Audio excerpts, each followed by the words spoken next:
I'm going to wrap up day one of the Texans free agency. This will be posted tomorrow morning. So any signings that happen afterwards, oh well, it's 9:16 right now, so I'm going to cut it like that.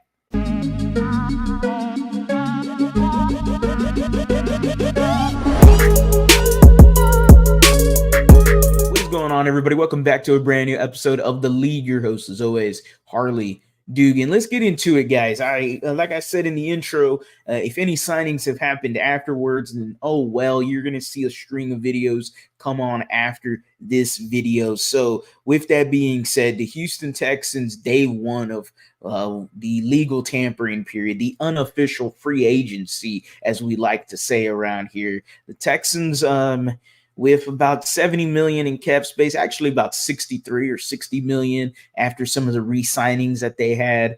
Overall, it's a bit underwhelming. I thought the Houston Texans were going to at least make that one splash move. They were really in on Christian Wilkins and Saquon Barkley, and they struck out on both. Saquon Barkley was an offer, according to DJ Bieniemy, of 3 years, $33 million.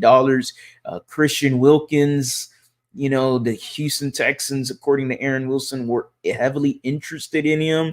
He ends up going to the Raiders. The Texans struck out on two big splash guys that really could have changed the defense and offense of this team. But moving forward, before I do get into it, make sure you are subscribed to the channel. We are on the road to 8,000 subscribers. Again, super appreciative of every single one of y'all that has liked, commented, subscribed. While you're at it, go ahead and smash that like button, easiest smash of your life, and go down in the comment section. Let me know, Texans fans. I know a lot of y'all are upset of what was somewhat of day one of the unofficial free agency for the Houston Texans, and I get it. I have some of the same sentiments. It's a bit underwhelming. Do I like the moves? Yes. But I really wanted that splash free agent, because now the stigma is still that it is the same old Texans and it is the same old cheap Texans.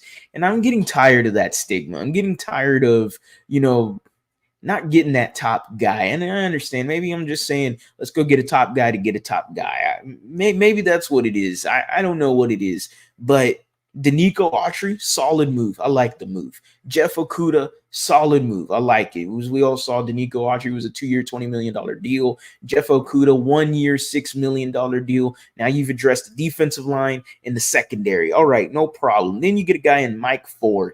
I don't know who the hell a Mike Ford is. He played for the Browns. He's a DB. I guess depth. I guess special teams. Who the hell is he? No clue. And then the Houston Texans, they actually kickstarted their free agency with this signing of the former Houston Texan Lonnie Johnson Jr. And I am just not a fan. I do not like Lonnie Johnson. I don't like how he talked bad about the fans and the organization on his way out.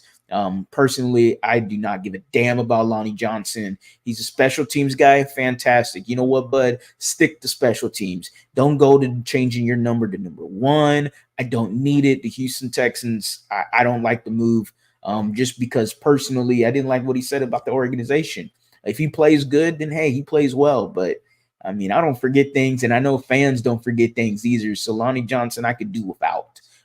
Moving forward, the Houston Texans also got a punter in Tommy Townsend, who was the punter for the Kansas City Chiefs in 2022. He was an all-pro first team for special teams. So, hey, you got yourself a really good punter for you, and replaced old Bill Burr and Cameron Johnson, who went to the Pittsburgh Steelers. You also lost Jonathan Grenard, so not helpful. You lost Blake Cashman, not helpful. But you did go out and get Azeez Al-Shaair, who I predicted that the Houston Texans were going to get. It seemed like a foregone conclusion, right? He wanted to come here last year. He got his wish this year in way of 3 years, $34 million. And it's a bit expensive, I will say. But, hey, the Houston Texans needed a linebacker.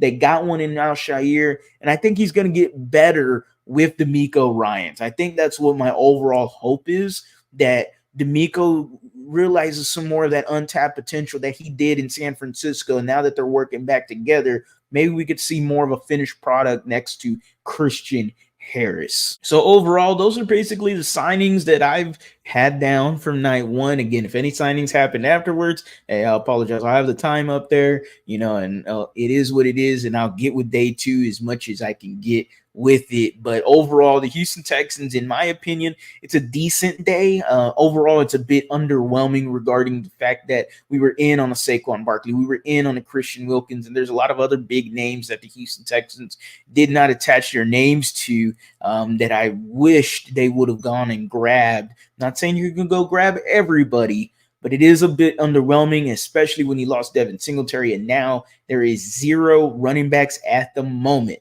That can change because Joe Mixon did get cut. So with that being said, this could change things. But overall, for the moment, the Houston Texans have 0 running backs. It's a little bit of an underwhelming start to free agency. Hopefully they can turn it around just like they did last year when they kind of finished up the free agency with that Mulder and Schultz signing at the very tail end. They also re-signed Noah Brown, and I'm not going to talk about that. As always, guys, go Astros, go Rockets, go Texans. Yeah, have a blessed day.